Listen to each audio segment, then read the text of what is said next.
What's good, LL Nation, the Lucky Lefty podcast. I am your guy, Shaun Davis at SD2 Mics, the original Lucky Lefty himself. That dude right there, Malik Zaire, overtime Malik. This is the Slant, and we're going to be giving you positional matchups for the Fiesta Bowl starting tonight. And then we have a big announcement coming up at the end of the show.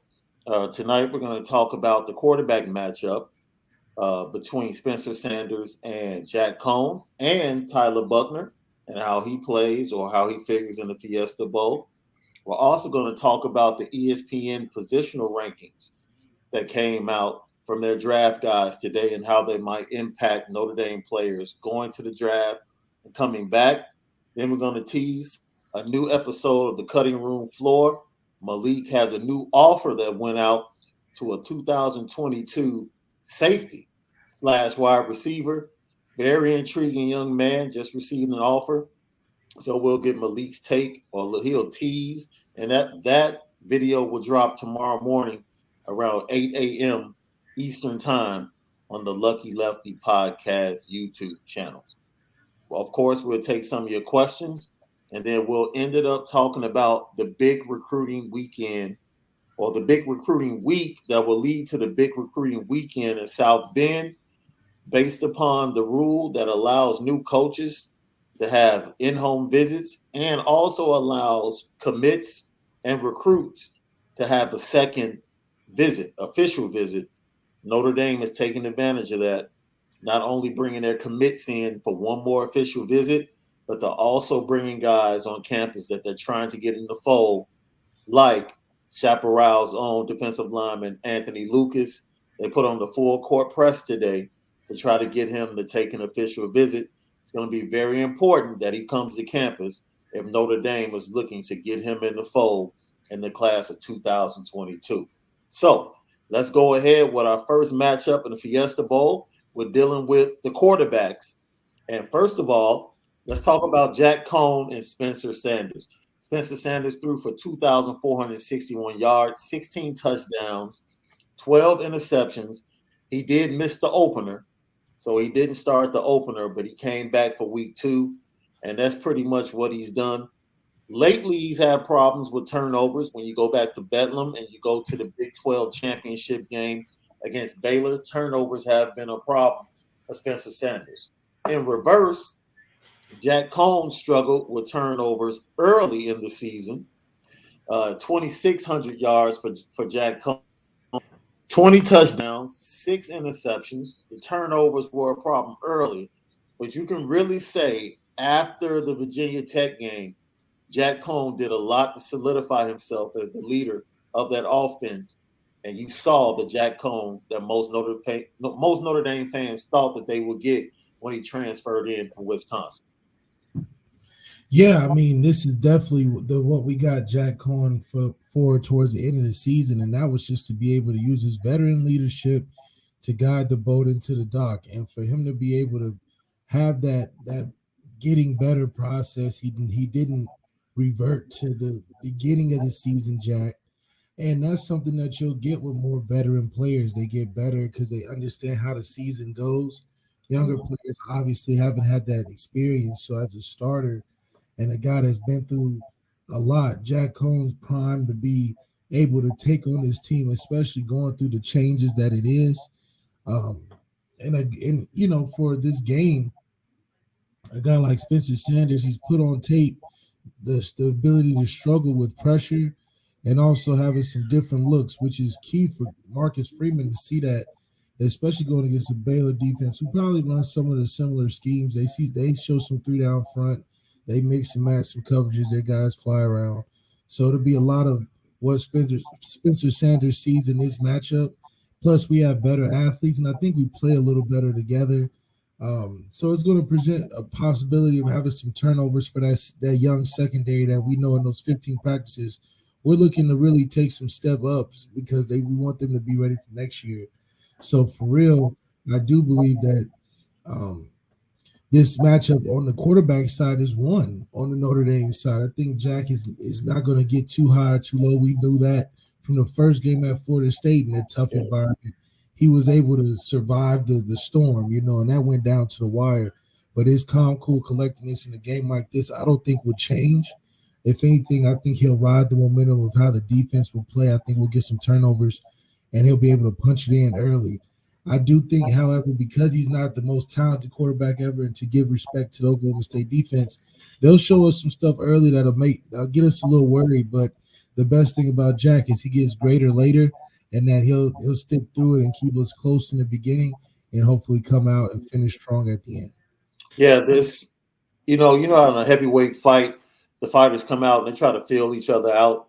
When you have two defenses like, Oklahoma State and Notre Dame are going to be sporting in the Fiesta Bowl, you look for the early body blows, right?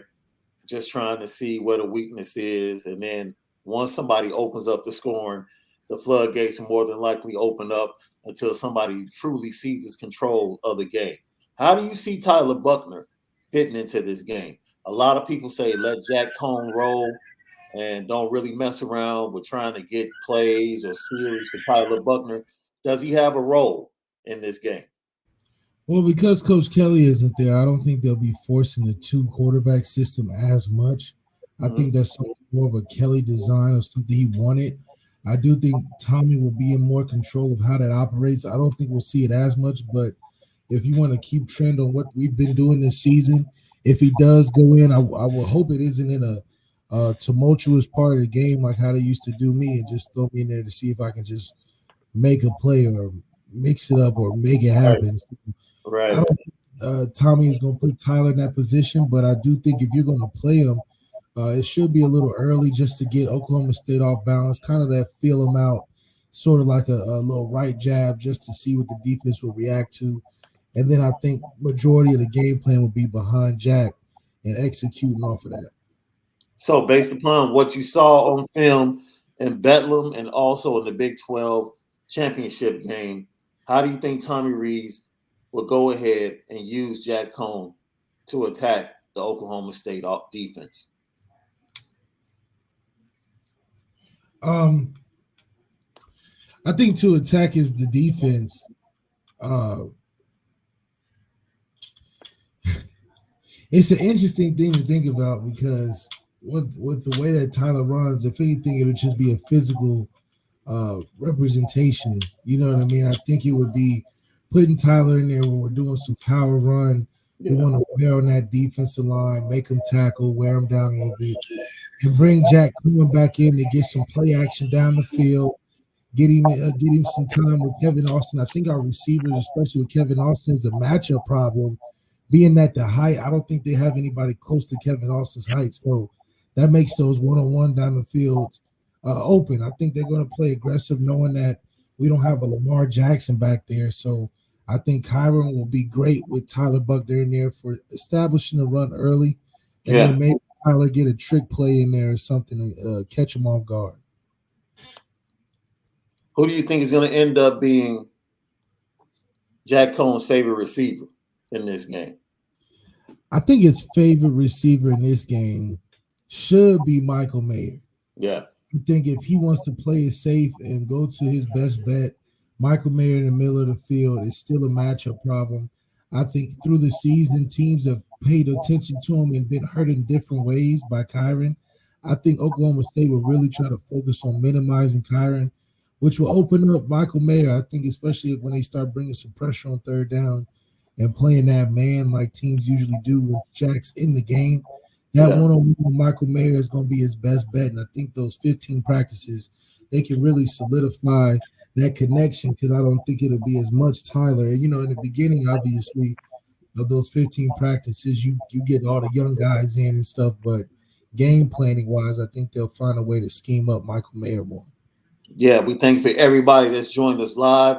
Don't forget, subscribe, share, like, hit the notification bell, let everybody know about the Lucky Lefty podcast on the YouTube channel, and let them know that they can follow us on Twitter and Instagram at Lucky Lefty Pod. We are featuring and brought to you by Onora Whiskey. Go to OnoraWhiskey.com, that premium American whiskey, and we're also featured by Fashion Geek. Yeah. Go to AlonzoJackson.com. Yeah. We'll put the links in the comments in a few minutes. Go support Fashion Geek. We run the city. So we'll get to your comments and questions. One of the things I wanted to talk about, the defense that Jack Coan will be facing. Uh, it's very interesting because Notre Dame is going to end up facing the same coordinator in the Fiesta Bowl and then the first game in the Horseshoe as defensive coordinator at Oklahoma State. Jim Knowles was hired as the new defensive coordinator at Ohio State. So Notre Dame is going to face him back-to-back games, once to end this season and once to begin next season. Jim Knowles is all about girth up front, pass rush, likes his linebackers to be very aggressive, come downhill, and then very succinct and in tune in the secondary, and doesn't like to give up big plays and take chances with his DBs. Yeah, this is a great matchup considering the two different type of athletes that Jim Knowles will be having with this game and next game. But the philosophy definitely doesn't change. So if anything, Marcus Freeman should look at it from a bigger picture of breaking down more of what the defense will. It will be more Tommy Rees breaking down more of what Jim Knowles' philosophy is on defense, with it being that he don't give up explosive plays and just what athletes he uses to make that happen. So Yeah. the difference will be the athletes that he uses to make it happen. And I think for him, just to see some of his favorite calls in a 2-minute drill and in tight situations will be calls that he'll see again with just different players running it. So, Tommy, this is a kind of cat and mouse sort of two deal situation. They're both huge games for the program. And I think for Tommy, even him being able to have a quarterback with Jack now and having a different quarterback next year with a focus, it's a lot of things that you can take from this particular matchup heading into next year. But I do think this year we have more talent than the defense they're going against. So some things that may be covered might just be open for us to make a play as well. Now, one of the things that Baylor was able to do with first time starting quarterback, well, that was his second game. Yeah, first start of the season in the Big 12 championship. He did come in, I believe, at halftime of the last game. No, I'll take that back. He started the last game of the regular season for Baylor and then started his second game in the Big 12 championship, quarterback Blake Shapen. I was surprised at how under control he was. He completed his first 19 passes, and what they used was a short, quick West Coast scheme.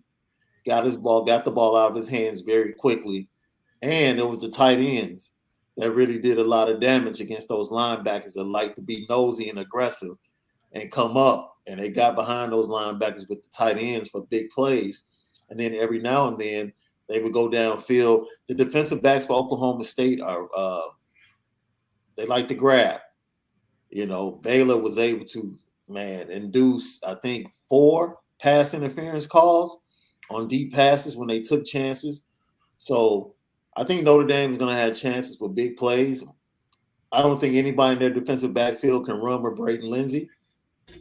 I think you're going to have an opportunity to get Michael Mayer the ball, and then Kevin Austin, like you said, we're going to see if he continues his trend. His last 5 games have been tremendous, and he's been much more consistent as the number 1 threat for the wide receivers of Notre Dame. Most definitely. And I'm just excited to see the refreshing side of what the offense comes out on and from an energy standpoint. Yeah. I want to see the transitions on and off the field. I want to see how we react to third downs and even being up or down in the game.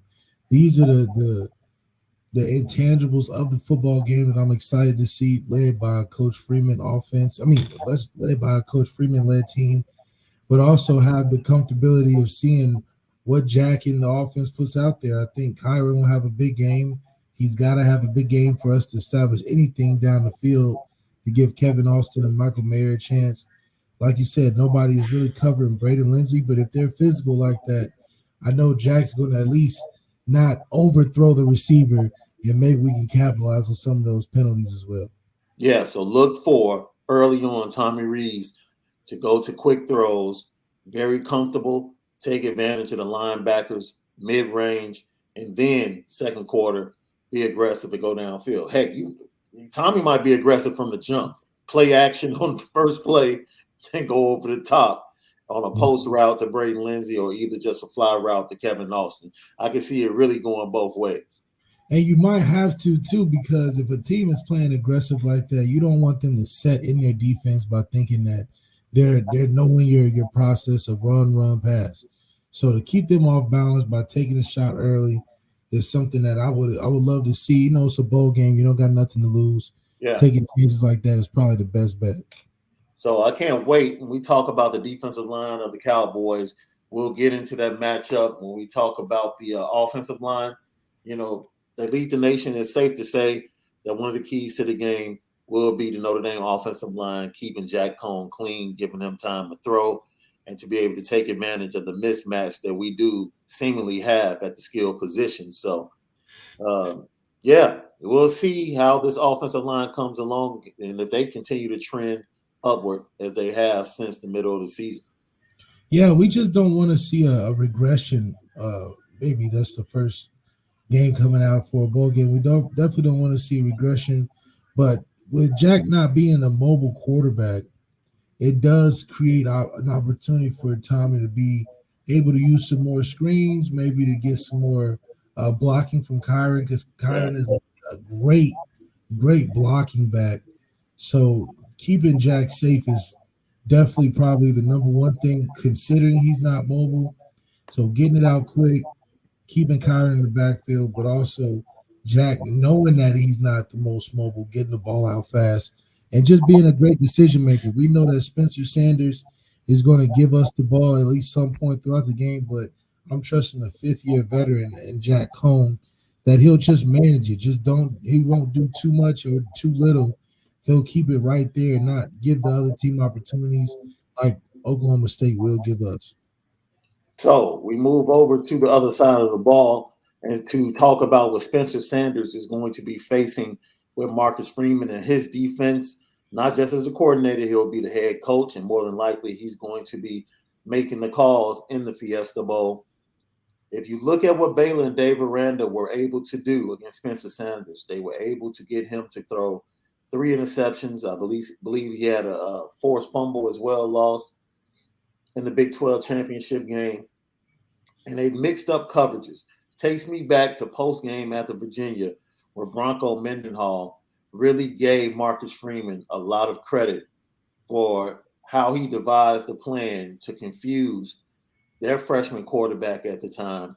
And he said it wasn't that people weren't open, but the different looks they give you at the line and in the secondary and working together, it makes you hold the ball for a couple of extra seconds. And then their defensive line is really good, can get home, and their blitzes with their linebackers. So when you see the confusion that Spencer Sanders suffered with or didn't handle well against Baylor, do you think Marcus Freeman does the same thing?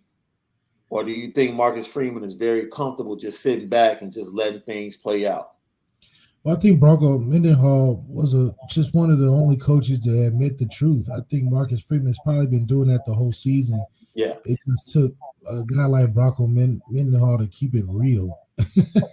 So I do think that Marcus Freeman is going to get in his bag. He knows that the quarterback is going to give us the ball when you give him some confusing looks. So I don't expect that to change. I do, however, want to see a better job of us limiting explosive plays. This is an Oklahoma State offense that does get off the ball well and have some exciting players that can make plays down the field.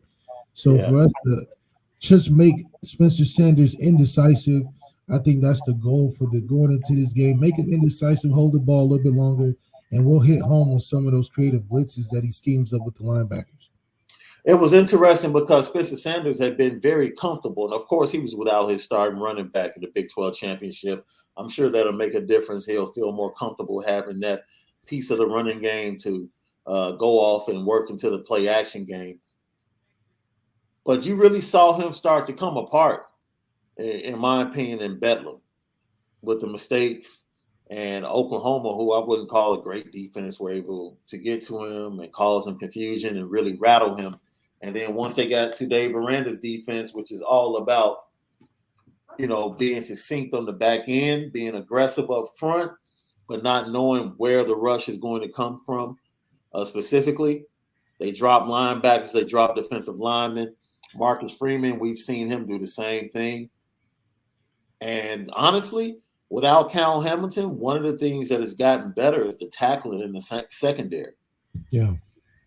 So, and I think you can appreciate that if the secondary is making tackles, it's going to extend drives to be longer than just 3 or 4 plays a drive. Yeah. If you can push teams that having long drives, 10 plus play drives, you can really make it hard for an offense to successfully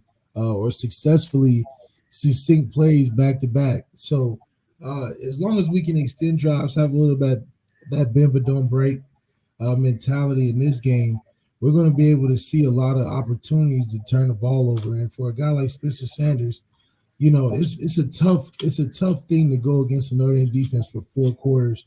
We've seen quarterbacks that are potentially drafted like Sam Howell play well, but having 4 quarters going against a Marcus Freeman defense proves to be a pretty tough challenge. So if we can hit him early, I think that'll rattle him enough to be anxious in the pocket and let the ball go sooner than he probably wants to, and give us some chances to make some tackles. So a lot of it, I think the Oklahoma State offense knows he's turnover prone, so they're going to probably try to do as much as throwing it quick like Big 12 teams are accustomed to. Yeah. Throwing it out there, letting us tackle in space, but hopefully we can come down, and if we can make those tackles in space and make it a 2nd and 8 instead of a 2nd and 4 after throwing a screen, I think we'll have a great chance of stopping them below 24 points.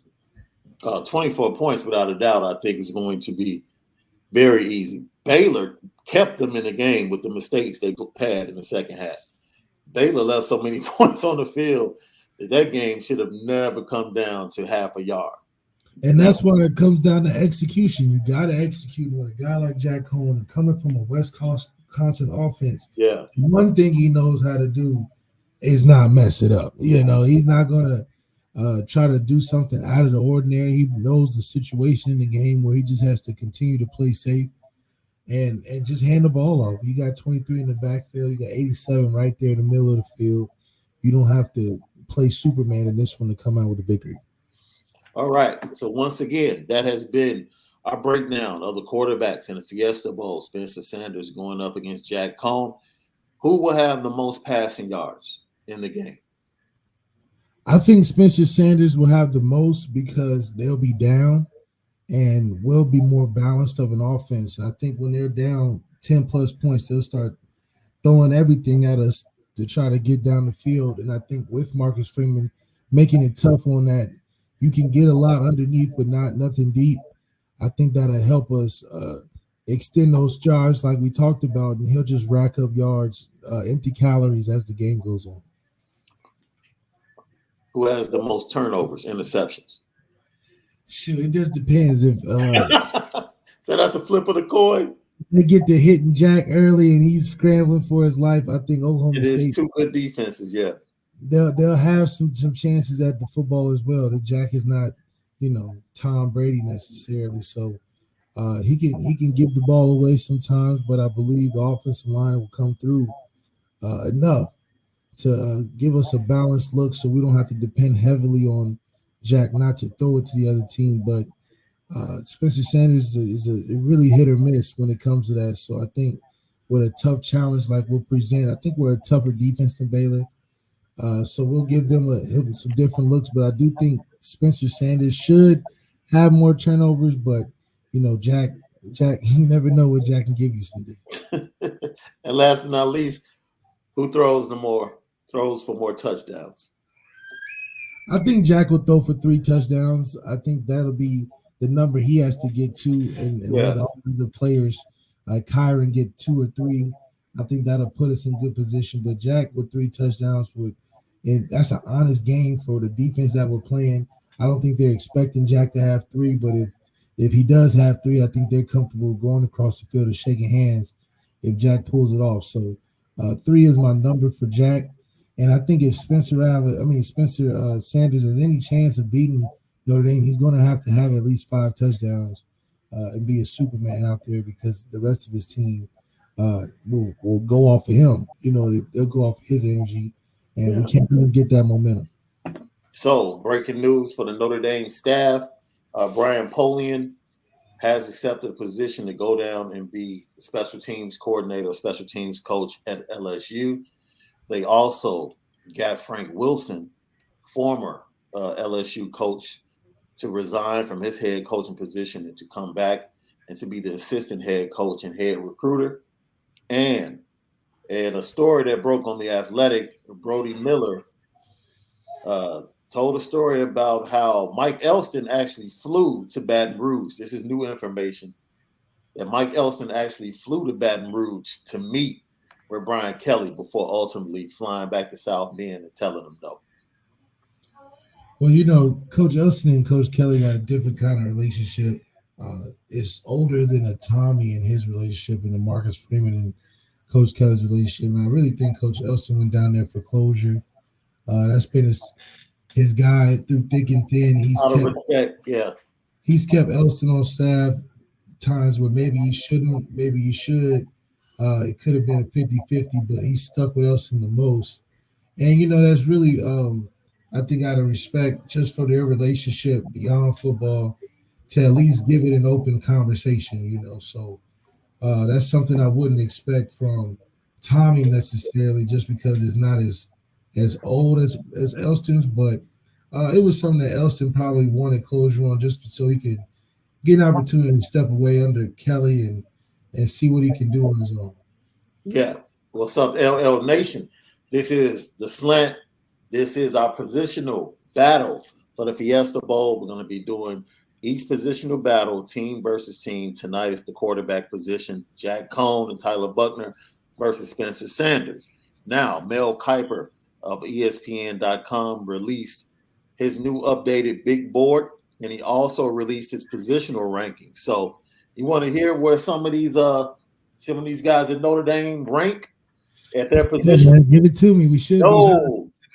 So running back, Kyron Williams comes in at number 4. He's behind now. I already know you about to give me the screw face when I tell you the 3 running backs that are in front of him. And Notre Dame fans, be nice in the comments. All right. His number 1 running back is Breece Hall from Iowa State. His number 2 running back is Kenneth Walker III from Michigan State.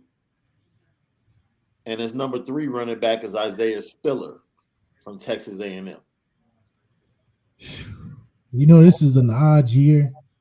I think Kyron, for the stage he plays on, deserves to be top 3, or at least have an honorable mention in there for top 3.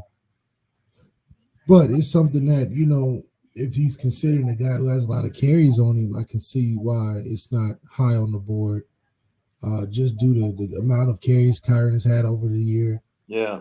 But just from a production standpoint, it's hard to find a guy that was dependent on more than Kyron. I think Kenneth probably was dependent on a little bit more, but Kenneth and Kyron probably in the same conversation when it comes to production. And yeah, honestly, I think I would have had Kenneth and Kyron 1 too. Yeah, because Breece Hall he didn't live up to any of the hype. I mean, he had Heisman hopes coming into the season, and to have him as the number 1 running back, no. And I think Kyron has kind of been hurt by the offensive line early in the season with the dysfunction. But truly, if you look at his overall game, Kyron's probably 1 or 2, should be 1 or 2 on this list. No, yeah, definitely. But it's hard to get love as a Notre Dame football player from the critics, just due to the history of where we've been at in the playoff situations. So I think they just not showing too much love yet. But Kyron still, I think NFL teams know the value of what Kyron has, where this is just one guy's opinion, but NFL team sees the production Kyron's having. Oh, absolutely. In the run game and in the pass game. So let's go down now. This is a surprise. This is a surprise for me. Because with that, Kyron, running backs are not really taken high in the draft. So you figure that Kyron would go between rounds 2 and 4. If he was the number 1 running back, more likely middle of round 2, high round two. High three, yeah. Yeah, it depends on his workouts and the combine. I still see Kyron second, third round. And if you can get a second, third round grade, I expect Kyron to go to the draft. I really do. And the running back room is stacked. So Notre Dame won't be lacking. Yeah, it's kind of the same situation that's 14, except I think 14 would be playing if he didn't get hurt early either. Yeah. So for Kyron, he's no different. It's just he's available more than 14 is at this point. But Kyron definitely deserves to graduate from that room, considering we got a lot of up and comings that deserve a shot. I think Kyron's not that he couldn't come back or shouldn't come back, but I think he's graduated from this level to get a chance to make some money. Let's go to a position that your favorite guys on the field, and that's the wide receivers. A Notre Dame guy actually came in 10th on this list, and that's Kevin Austin Jr. I was actually surprised, man, because in my mind, Kevin Austin Jr. should just come back to school. And I know he's dealt with injuries, and I know that might definitely influence his decision, depending upon the grade he gets from NFL scouts. But he comes in as 10th. 10th best is in his position. Now, this is the crazy thing. He's tied with somebody that I thought had a more consistent and better season, and that's Purdue's David Bell. I just thought what David Bell did was better and more consistent what Kevin Austin Jr. did this season, but scouts have him tied at number 10. What are your thoughts? Yeah, I think Kevin Austin's still a raw product. Him and Isaiah Foskey can definitely come back and fine-tune their talent, and I think that's just something that they should consider if they want to have longevity in the league. I think going into the league early for a guy like Kevin Austin, it'll eat him up because he's not as technical as some of the other guys that are going into the league. At least a guy like Jerry Jeudy had technical routes, so his transition and understanding to the league was a little easier than a guy that's just strictly raw talented. Yeah, I think that the more we've seen guys like Dez Bryant type, guys that just make plays and are big and physical, they've struggled and they've gotten better as the years have gone on, and they haven't been a sudden impact just because the league has advanced so much. And I think Kevin Austin can definitely benefit more from coming back for another year, fine-tuning some of the things and just hoping that the offense will allow him to develop. I think he was kept on a very skinny diet when it comes to the things he was asked to do at the receiver position, and he'll be asked to do more at the next level that I think he's still raw at. Yeah. So for him to be 10, I think it's 10 based off of just talent alone. But in a fast-paced league, we're seeing guys like Miles Boykins, who was a raw talent. I mean, he popped with a 4.4. He got the physical tools, but when it comes to getting open, it looks like a little bit of a struggle due to his size and just development it takes to get there. And he definitely wasn't getting that at Notre Dame at the time. So It just takes a little to develop. And I think for a guy like Kevin Austin, he can recognize that and get that better for the next season. Man, this is a fantastic story. When I go, I'm just going to give you the top 10, all right? And just get your thoughts, because I'm sure you're going to say, man, I think guys should be in different spots. This is a great year for wide receivers if you're looking for wide receivers in the NFL. Like, real talk. Like, I'm talking about first through the third round. Man, you got some game breakers. Real talk. Look, this kid transfers from Ohio State. Transfers because he can't get on the field. And ends up the number 1 overall receiver, Jameson Williams, out of Alabama. Number 2, our guy got injured. We love his versatility. Outside, big plays. He runs every route in the route tree. Short, intermediate, deep ball.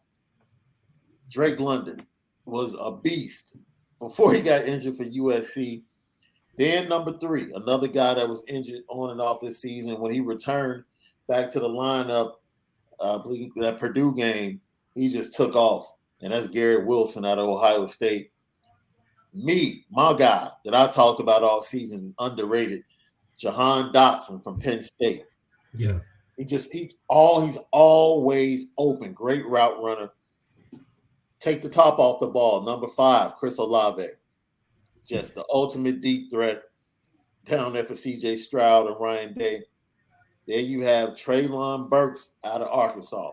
Treylon Burks put on a show against Alabama when they went to Tuscaloosa. Like, man, he ran through that secondary the entire game. He's a big physical receiver, and he's fast.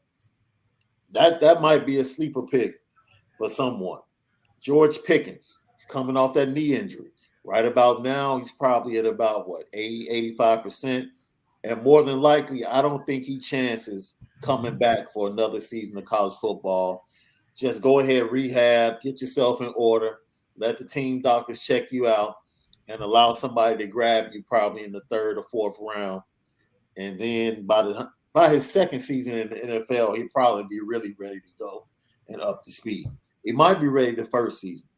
Coming in number 8, another unfortunate injury in the SEC championship game, John Mechie, who's the second receiver in that 1-2 combination for Nick Saban. John Mechie III. Feel sorry for the kid. I'm sure he was going to receive a really high grade.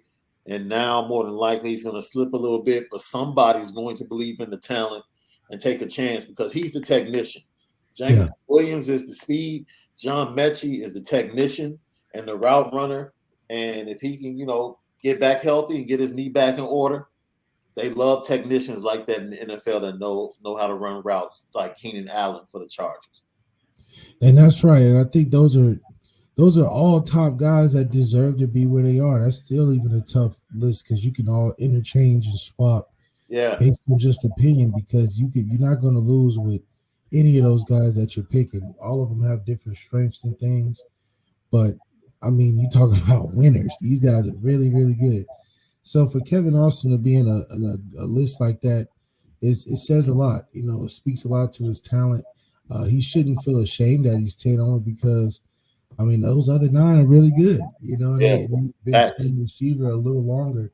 Facts. So, I think for him to look at that group and just evaluate yourself to the group, I don't think that he could really jump anybody in that list. Not that he's, it's just those guys are really good. So I do think seeing that should be a challenge for him to work on his game coming into next year, get some more money, be evaluated a little higher, and really prove that, this is something that you would want to be a part of with a Marcus Freeman. I think he would set a great precedent in coming back for the how the team should move forward next year.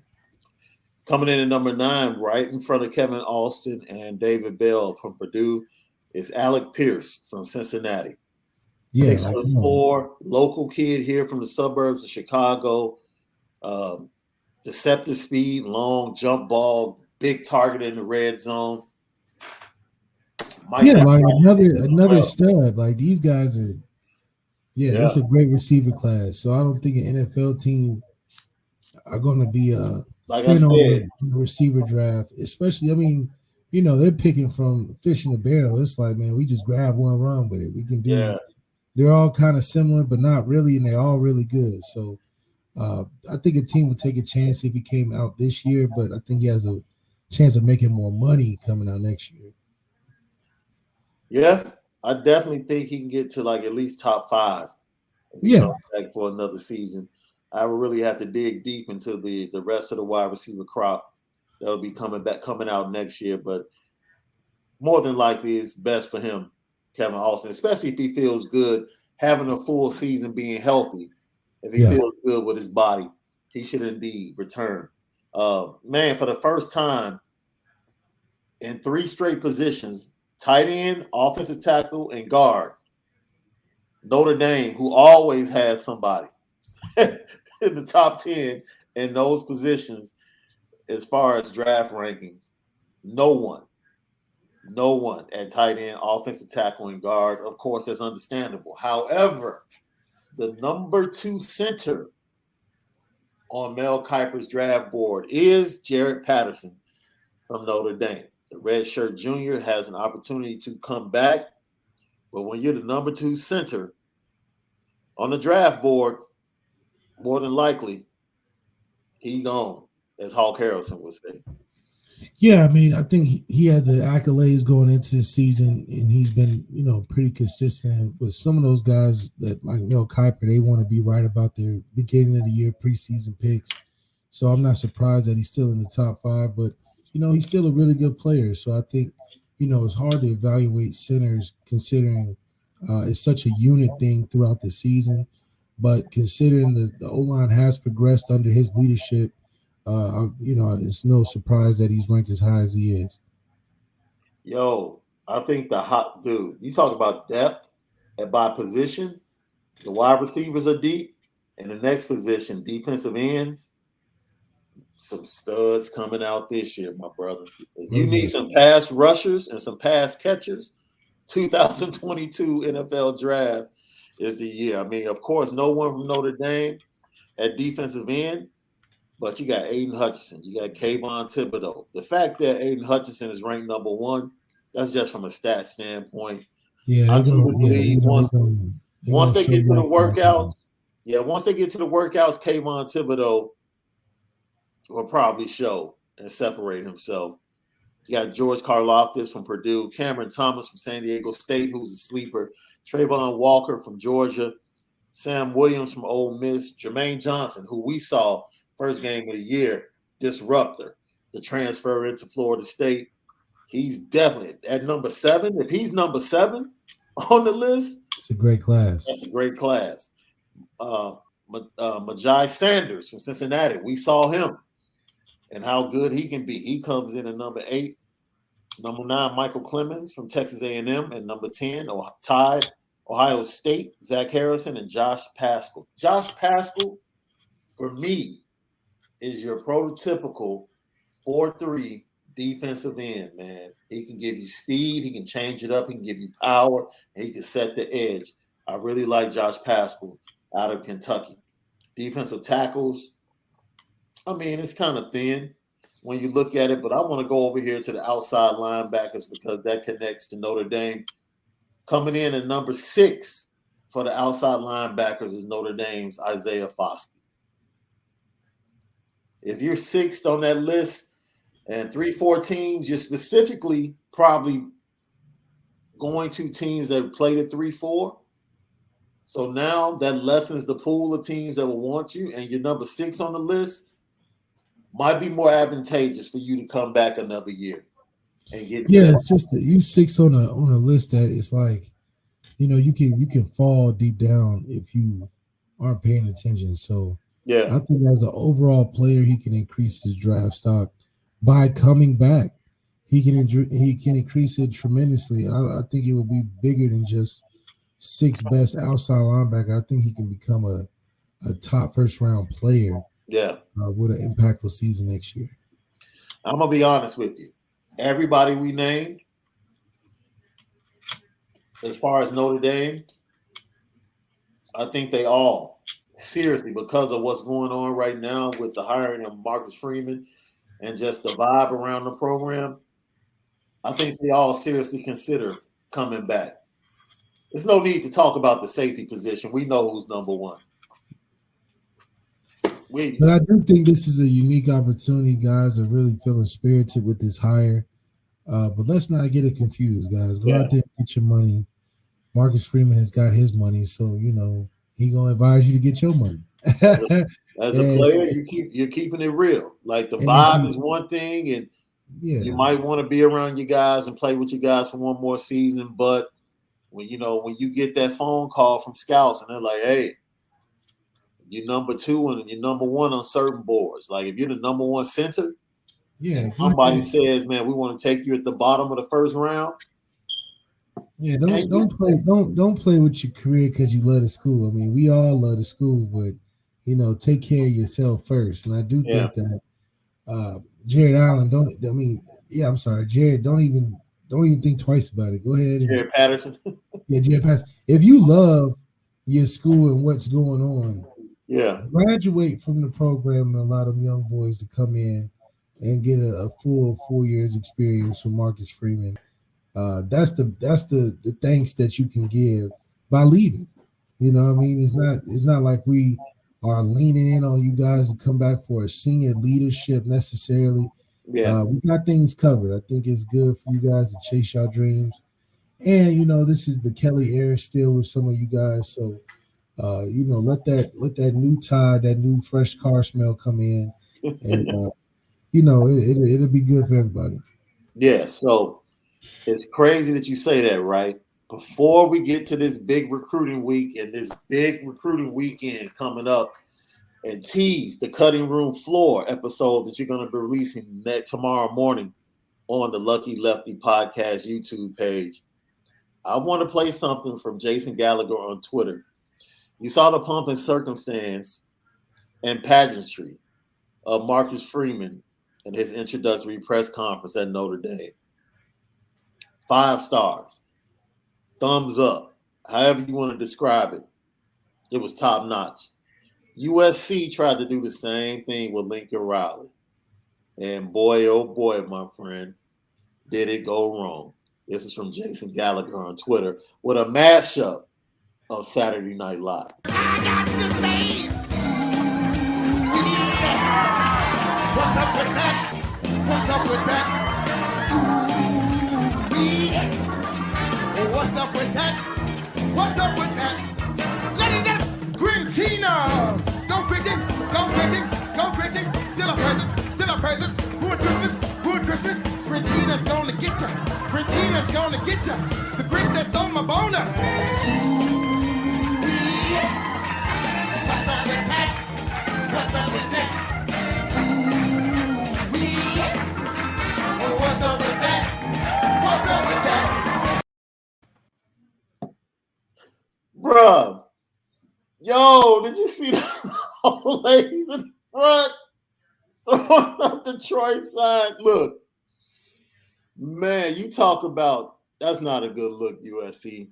That's a low budget copy of what Notre Dame put on. It's kind of it just fits to the LA Hollywood style. Oh man, It's I just thought that it's was just funny. I had to play it. pure entertainment to the point where it's like we're beating you guys by 100 points next season. But the All cheerleaders that out circus you front, guys do. they weren't even good. They weren't even synchronized. And when you got a lot of money to spend on cameras and stuff in LA, that's the best you can come up with because you run out of ideas. You know what I mean? And I like that Notre Dame keeps it classy. We set it up nice like a graduation, like your kids' kindergarten graduation where everybody's real proud and dress up real nice. Right, right.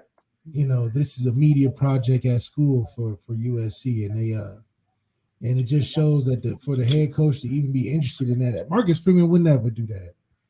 And I think that's just the difference in personality. I think that's what Lincoln Riley wins with him recruiting, but Marcus Freeman would be like, I'm not doing this. He wouldn't give no Oscar performance with that speech at a setup like that at USC. That's ridiculous. There's too much money out there at that campus, man, for that. Come on, man. Y'all couldn't splurge. No, they splurge too much. You're just on crazy stuff. So let's talk about this. Go ahead and let everybody know the young man that you're going to be talking about that just received a big-time offer from the 2022 class. You're going to be dropping his cutting room floor tape tomorrow morning on the Lucky Lefty podcast. Tomorrow morning, we're dropping our guy, Coan Entringer. Coan Entringer, he's a do-it-all type of athlete. He reminds me a little bit of Harrison Smith. I don't know about the pass coverage, but when it comes to open field tackling and sideline speed, the enhancement we were talking about, Marcus Freeman adding to this defense, this is a perfect key because he's very, very versatile. Very, very versatile. So he's able to play many spots, safety, linebacker, hybrid, something that we're looking to do, especially with a bigger type of athlete like 14. That's been kind of the archetype for the recruiting class. And this is another one we'll be talking about tomorrow. So remember, dropping 8 o'clock a.m. Eastern Time, Coan Entringer, the cutting room floor with Malik Zaire, where he breaks down the newest offer for the 2022 recruiting class for Notre Dame. He can do it all. I've seen the film. Can't wait to see what Malik has to say about the young man. Man, Harrison Smith, that's a tip of the cap. If that's the The comp you use, that's a tip of the cap. physical white guy coming downhill, man, is not too many to put in comparison, but he's definitely shown well, you'll see tomorrow. He shows a lot of flashes that he's not afraid to make a tackle like your boy JD Bertrand. Oh, well, if he's always around the ball, that's a good thing. That means he plays with his hair on fire. So let's talk about this recruiting weekend. As I said before, we know that head coach Marcus Freeman and Tommy Reeves got on the plane immediately, 2 hours after his press conference. They went for the M home visit with Billy Schroff. All right. They also have talked to Zaire and Wamka, who has a decision, I think, coming up. It might be tomorrow. Might be his decision. I believe so. At this point in time, Notre Dame has a lot of making up to do. He had an interview, I believe, on yesterday, and he said Marcus Freeman getting the job changed everything because basically Notre Dame was out of the picture. But Marcus Freeman being the head coach has changed things and made things a little bit more difficult, which goes to ask, like, what the heck happened? Like, what happened? Like, yo, now that Marcus Freeman is the head coach, like, oh, snap, let me think about this. But until that day, it just speaks to the personality of the head coach. You know, it became a cooler pick. Instantly became something you can relate to more, especially a place that's as prestigious as Notre Dame. Yeah, having that face of a Marcus Freeman is a huge gateway to relatability for guys that are coming from all over to fit into a particular institution like Notre Dame, where not everybody graduates, but it's because of the requirements and the different things that it takes. But if kids can see a guy like Marcus Freeman, young, still look like he can play, running the show, I think a lot of kids' perception, we talked about a lot of perception with Irish Breakdown, but the perception is that he can do it, I can do it too. It's not a lot of perception with that with Coach Kelly just because he's older to the point where you're like, man, you did this before I was even attempting to do it, and you don't look like you can do it at all. So it definitely a difference in that, and it just shows one guy can really do 360 for a program. Yeah, absolutely.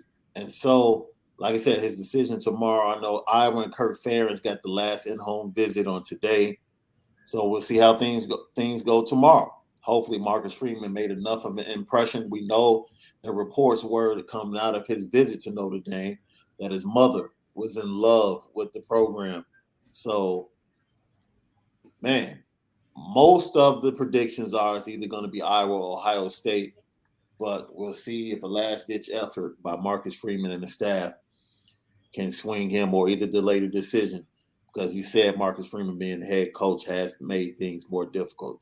They got back in also on defensive lineman Anthony Lucas. They flew out to Chaparral High School to talk to the big defensive lineman, and he has not made a visit to campus. So that's the big issue. They want to get him on campus because this is a really big recruiting weekend. Notre Dame is taking advantage of the NCAA rule that says if there's a change at head coach, you are afforded an extra official visit for your recruits, commits, and those considering committing to your school. So pretty much every commit has said that they're going to be in South Bend this weekend. And Notre Dame's trying to get every recruit that hasn't committed to come in to make it one big weekend. Those of you that know, back in the day, it used to be banquet weekend was like the big weekend. Like, well, all the recruits came in, had all of the older Notre Dame players there, the tradition, the prestige, and it will just make people want to commit on the spot. Notre Dame's trying to take advantage of this coaching change and do some of the same thing, something like that this weekend in South Bend. So we'll see how it goes. Hell yeah. I mean, this is just an opportunity to stack on the momentum of what the last couple weeks have been with hiring and all the ceremonies and the and the introduction. So you got to strike while the iron's hot. Yeah. Especially in this gap between us and the game, and let the game cap off a great season and head into the next offseason. So, once again, Keon Entringer might be one of those guests this weekend in South Bend. He's out of the suburbs of Michigan, right outside of Detroit. Very interesting story. You know, his stepfather, is a professor at the University of Michigan, and a lot of people feel like Michigan has the upper hand and has the lead in that race. But according to reports, the Michigan staff really isn't pushing to make him a part of the class. So, you know, based upon the tape, be here on the Lucky Lefty Podcast YouTube channel. We'll see whether or not you guys like the tape of Keon Entringer and see what Malik has to say on the cutting room floor. Well, if it's your stepdad, it couldn't be that much of a good relationship. We still got a chance. We still got a chance. You petty, bro. You petty. As we get ready, man, to let you guys go. And then we have an announcement before we get out of here. Let's get to some of these comments. Will Cloak says, if we blow out Oklahoma State, will Drew Pine, the people's champ, get any playing time? You know, this is Coach Kelly's recruit, man. You know, I think Drew Pine is fit his role for what was going on. But, you know, Marcus Freeman's going to bring in his guys and get a different people's champ. So I think, you know, if we blow them out by 50, yeah, I would love to see all our guys get in. But I'm not looking for Drew Pine to try to save the day in this one. Hey, question. Drunk Vigo. Is that former Notre Dame quarterback Malik Zaire? It might be. It might be. It might be. We spending the difference, so it might be. He also says if Notre Dame wins, let's see, the turnover battle, they win the game. Yeah, I think the turnover battle always determines the game. So yeah, hopefully we end up on the brighter side of that. I think we'll do a good job. We've never been a turnover killer team to be give away 4 of the game. So yeah, I think we'll stay on point with this one. Hey, D Beezy, good to see you back. What up, though, LL Nation? What up, though? D Beezy checking in. We see everybody checking in for where you're at. Thank you for checking in. Don't forget, subscribe, share, like, become a part of LL Nation. Anytime you talk about us on Twitter or Instagram, don't forget the hashtag LL Nation. Let's see. A lot of people want to wish Brian Polian and his family the best of luck as they go down to LSU. Yes, you know what? I am interested in seeing who Marcus Freeman, Brian Keim says maybe we can get a special teams coach that can coach how to set up for a punt or kick return. Yeah, it's been a long time since we had excitement in that unit. You know, Notre Dame was, punt return touchdown, kick return touchdown for a long time was synonymous with Notre Dame. We haven't had that vibe in a long time. So really haven't had that vibe since George Atkinson, I would probably say. Yeah, everything is trending up to the way we want it to be. So I'm just excited to see everything that's going to come out of this hire, out of this recruiting season, and that spring game is going to be where it's at. Thanks, Matt. Altenberger. Brees Hall can't hold Kyron's jock strap. You're probably right. Both. We agree. We agree. Kyron should be 1 or 2 on that list, and Kenneth Walker III is the only person that I would even have a conversation about. That's right. Anthony Solomon, if Kyron can get to the second contract, he would get life-changing money. Well, the quickest way to get to the second contract is to go ahead and get the first one. Straight up. That's real talk. All right. Anthony Solomon also wants to know, he says he believes Tyler will get a lot of playing time in the Fiesta Bowl. Shoot, I would, like I said, we do our thing. I would love to see all our guys get in. It's a bowl game, so it's one of those everybody gotta have fun type of deals. Yeah, this statement here, I can't believe Dale might stay. You know what? I know where that's coming from. If you read the letter to Notre Dame and Notre Dame fans from Marcus Freeman that he released on the Players Tribune, he's very adamant that he loves the coaching staff. And like they're really tight. And that's why he wanted to keep everything together. So everybody was excited about possibly, Dale Alexander moving on. Man, you've seen him right next to Marcus Freeman on a lot of these trips recently to go and recruit. So I'm sure there will be other opportunities for Dale Alexander. And if he's not comfortable, he has the choice to take that opportunity elsewhere. But based upon what you read in that letter from Marcus Freeman, he's cool with Dale Alexander. And maybe he can light a fire under his butt. You know what I'm saying? Maybe the CEO, like Brian Kelly being the head coach, everybody else feels like they can chill too. But when you have somebody like Marcus Freeman as the head coach that's going to hold you accountable, like, yo, what you doing? Did you call this dude? Have you talked to this guy? Have you talked to this recruit? You might get a different outcome from Dale Alexander under Marcus Freeman. Yeah, it's all about the energy he's bringing to the game, and Marcus Freeman is bringing that energy that everybody wants to be included in it. And sometimes that's all you need to really feel like the place can change, and it's not so much you got to go somewhere different, but just stick it through and enjoy what's going on. So a lot of people responded to that spoof we played about mix mash up a Saturday Night Live and the USC press conference for Lincoln Riley. Shaun Pilot says that was hilarious. Shout out to you, Shaun. Thank you for being a part of LL Nation. Don't forget to subscribe, share, and hit that notification bell. Will's like, did that actually happen? Yeah, I mean, great production. We actually did put the link to that Twitter post in the chat. There it is. So it's in the chat. Go check it out. Matt Osberg said that band made me feel uncomfortable. The whole situation, man, was uncomfortable. Everybody's talking about the Freeman factor, trying to get back in on Xavier Wumpka and also Anthony Lucas. Yeah, we hope the Freeman factor does indeed take effect, and this recruiting weekend ends up being a massive one, a massive success for Notre Dame. I think that's it, bro. That's it. I think that's it. We got some. Yeah, we did. You're right. Chris Tyree did return the kickoff against Wisconsin, but we didn't. There was no buzz. It wasn't like, oh man, I hope. Remember.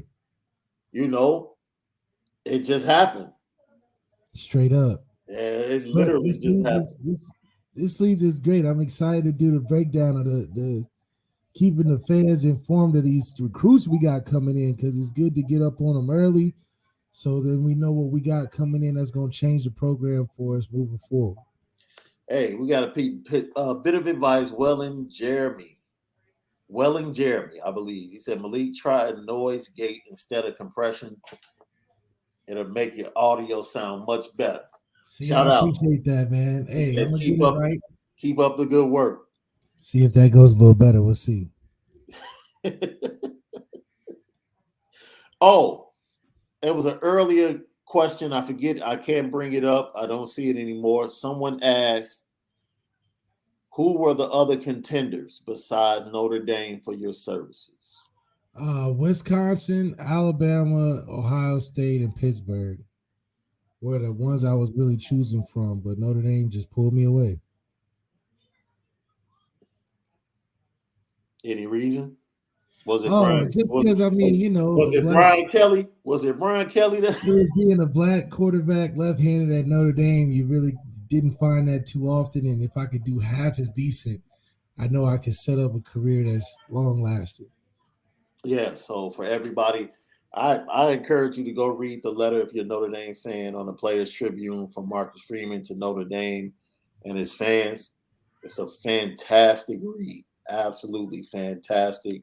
And as I said before, he loves his coaches. And I believe the guys that eventually go with Brian Kelly, strictly because of the relationship, like you talked about with Mike Elston. He flew down there out of respect. of the relationship to meet with Brian Kelly and ultimately came back and said no. That's right. That's right. So that's it. This has been the Lucky Lefty podcast and our combination, Fiesta Bowl comparison, positional comparison between Spencer Sanders and Jack Coan and Tyler Buchner. Don't forget, tomorrow morning at 8 a.m., new episode of The Cutting Room Floor with Malik Zaire. That's talking right. about new 2022 recruit and offer Coan and Tringer out of the suburbs of Detroit. Should be pretty good. And then our big announcement is that now you can have more of Lucky Lefty as starting Wednesday. No, I'm sorry, not starting Wednesday, starting Thursday, because we're going to drop 2 things tomorrow morning.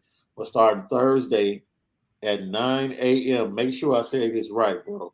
Is it 10 a.m. Eastern or 9 a.m. Eastern? 9 a.m. Eastern, show up. 9 a.m. Eastern. Every day, the Every Lucky day. Lefty podcast will be live. 9 a.m. Eastern. Every day, you'll have more of Lucky Lefty. We spin it different. We'll be live right here on the Lucky Lefty YouTube channel. You can follow us at Lucky Lefty Pod on Twitter and Instagram. I'm Shaun Davis at SD2 Mics. He's Malik Zaire. Other way. He's Malik Zaire at Overtime Malik. Brought to you and featuring Onora Whiskey. Go to OnoraWhiskey.com for that premium American whiskey. And of course, Fashion Geek. Hit it up. AlonzoJackson.com. I'm putting the links in right now. I know you're asking for it. So I'm typing in the links to both products that we're featuring. OnoraWhiskey.com and Fashion Geek. We run the city. I think that's it, bro. I think that's it. See you tomorrow, man. Everything we need to touch on. We got all the questions.